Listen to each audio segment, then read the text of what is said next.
Our other top story this morning, President Trump continues to defend his pardons for all of the January 6 rioters. The president last night downplayed the violence against police officers that day in the first Oval Office interview of his new term. Take a listen.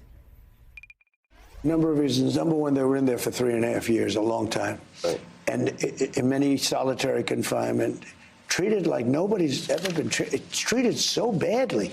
They were treated like the worst criminals in history. And you know what they were there for? They were protesting the vote because they knew the election was rigged and they were protesting the vote. And that you should be allowed to protest a vote. You should be allowed to. You know, when the day comes... You shouldn't be able to invade the Capitol. No, ready? Most of the people were absolutely innocent. Okay, but forgetting all about that, these people have served horribly a long time. It would be very, very cumbersome to go and look. You know how many people we're talking about? 1,500 people. Almost all of them should not have been, this should not have happened. And the other thing is this, some of those people with the police, true, but they were very minor incidents, okay? You know, they get built up by a couple of fake guys that are on CNN all the time. Nobody watches. They were very minor incidents. And it was time. You had 1,500 people that suffered. That's a lot of people. You know, they were looking for new people 2 weeks ago. They were looking, wait a minute, they were looking to charge new people. They have a woman who's 76 years old that they said made a statement that was a little bit out of line years after the fact. This was a political hoax. And you know what? Those people, and I'm not saying in every single case, but there was a lot of patriotism with those people. So, Sam Stein, you just heard it in the friendly confines of a Sean Hannity Oval Office interview. Donald Trump continues to downplay what happened there, suggesting that officers were exaggerating their injuries. We had Michael Fanone on our air yesterday talk about how he suffered a heart attack, went into cardiac arrest, was beaten within an inch of his life. We talked about how members there, some of the rioters would use flagpoles, baseball bats, whatever it might be, the cops' own weapons, their batons, to attack them. And yet, this, for Donald Trump, seems to be closing the book after 4 years of, in his mind, a successful effort to downplay what we're seeing right there on our screens. I mean, obviously, it's ridiculous and insulting to the officers who went through that traumatic ordeal. Several officers took their lives. I don't consider that minor in the slightest. I don't think anyone would objectively consider that minor. Should note that it was interesting to see Hannity kind of sheepishly say, you shouldn't be able to invade the Capitol, right? Of course you shouldn't be able to invade the Capitol. That's it goes without saying. But this is Trump at his, peak, right? He wants to erase this part of history. And I'm not, honestly, nothing about it surprises me. I think the more interesting, more surprising element of this was Mike Johnson. Which the video will be played, which is Mike Johnson sort of saying, well, let's just move on. That's in the past. We don't need to relitigate this. Let's go forward. And then hours later, launching an investigative committee in Congress to investigate the preceding days of January 6th and the success and what happened after January 6th, basically investing the investigators.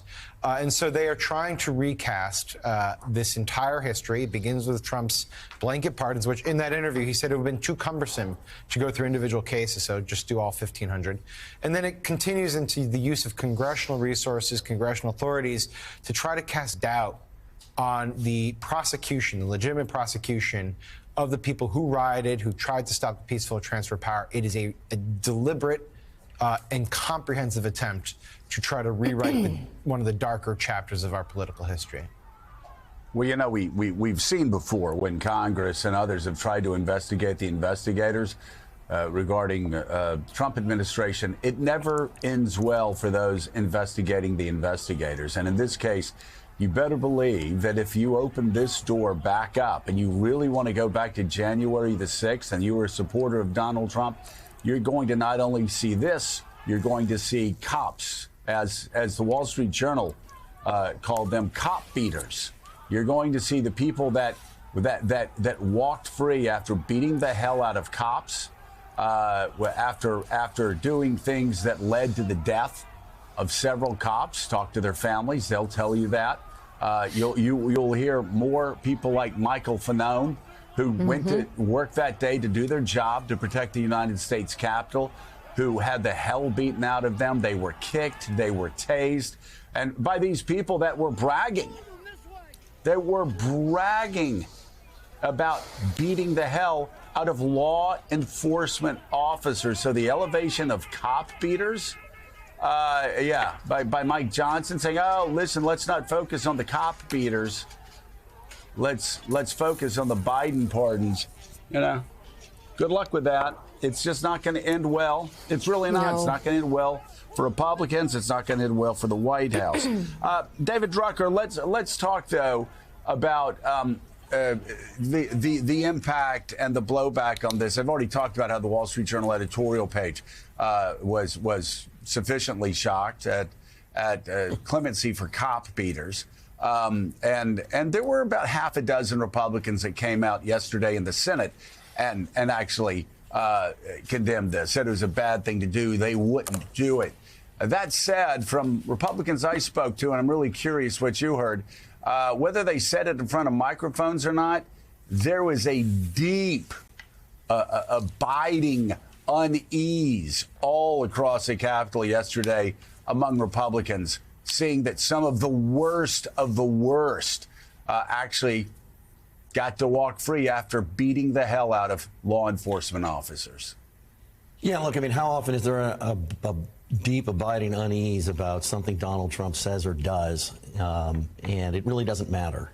He campaigned on this. He said he was going to do this. This is not shocking. And all that matters politically is what do voters think? And voters voted for him anyway. So I'm not saying it doesn't matter, and I am not saying people shouldn't be upset. But this is not going to surprise anybody. And it's the sort of thing that could end up blowing back on Trump if the things he was really elected to do, which is get the border under control and improve the economy by bringing down inflation, bringing down costs. I mean, these are things that voters really want from him, not all of this other stuff. If he gets that wrong, then it becomes death by a thousand cuts. And it's like, oh, you did this and you did that. But all of these things were very well known. So this is not to excuse it, but just to point out politically, this is not going to be a shock to the system or a shock to the public, nor is it a shock to Republicans. They knew he would do this, and they have been okay with this because their voters have been okay with this. And look, we could end up being wrong. There could be some sort of immediate, pushback broadly throughout the country. But everybody knows who Donald Trump is at this point. They've listened to him for almost a decade. And I'd be surprised if initially there was a big uproar. Well, Mika, this is what you've been saying is he campaigned on this. He promised to do this. I mean, the only caveat to that, of course, is talking about doing it by case-by-case basis. J.D. Vance saying, no, we're not going to let the violent criminals out, the ones that beat up the cops. And we heard that from a lot of Republicans. But that is a caveat to a much bigger campaign thing where he glorified throughout the campaign the January 6th rioters. Voters knew he was glorifying them, calling them patriots, and they voted for him and elected him. So David makes a very good point. And not only did he campaign on this, this is his right. As hard as it is to say, this is his right as president. And yesterday I was reading a lot about this and watching the coverage, and I was seeing reporters getting into huge fights with Republican congressmen, and they just kept going around in circles because, of course, Donald Trump kept his word and Joe Biden did not. That's also true. And so that's the trap. Reporters are going to get in. They're going to go round in circles. That's only going to feed into the negative narrative about the media. It's going to do nothing to prove a point about this. Nothing. It actually may undermine it. And Mara Gay, I feel like editorial writers need to step up. Democrats need to step up. Voices like Michael Fanone's need to be heard. I was listening to him all day, and we had him on the show yesterday. Gripping and absolutely to the point of the problem here. And so there's a role here for those who need to step up. And by the way, I would really hope that some Republicans would step up. But again, there are some potholes here that I think the media falls into, and we can't let that happen because there are some realities about this that are undeniable. It is his right, and he promised. And then there's the counter narrative, which is also undeniable. Joe Biden promised that he would not pardon his son or his family, and he did. And he also pardoned others who have done things, and it's extremely muddled, and it's not a fight that I think, personally, reporters and hosts want to get in to have moments. I really don't. I think we're getting in the way of things. So I'm looking at this from a coverage perspective to someone who works at the New York Times. I think that's exactly the right question.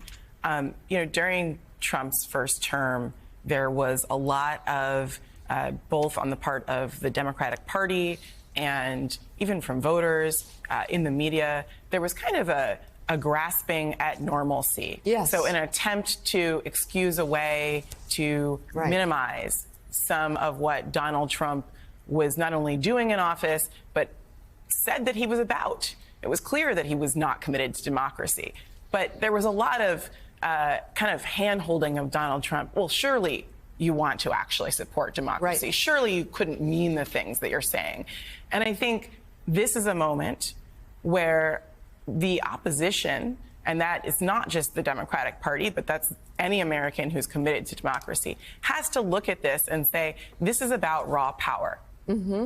And this is a man who promised some really shocking things that are destructive to our democracy, and he is delivering on them. Yeah. There is no excusing it away. And I think the other moment, the pardons are one moment.